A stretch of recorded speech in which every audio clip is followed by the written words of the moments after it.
Mr Chairman, I'd like to reintroduce Rita again.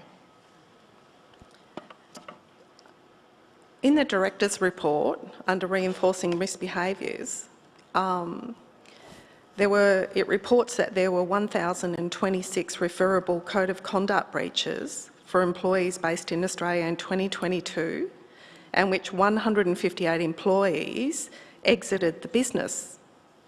Were any executive remuneration adjusted to reflect these breaches? Well, thank you. I'm going to pass that to the Chair of the Remuneration Committee, but remember, in the scale of this enterprise, these are very, very small numbers.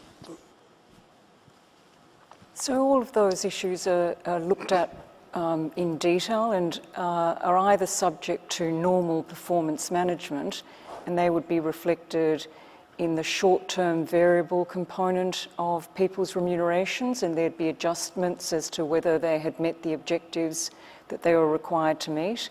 That's right throughout the organisation.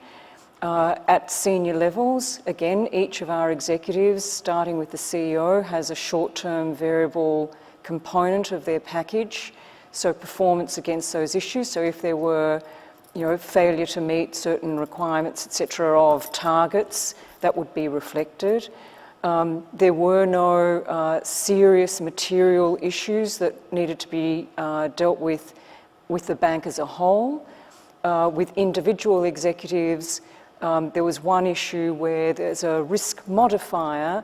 There was a sort of a captain of the ship type adjustment downwards, because at the end there was, the buck stops with the top of a function, and so while there were issues somewhere within the function, it was decided there was some accountability that had to be reflected there.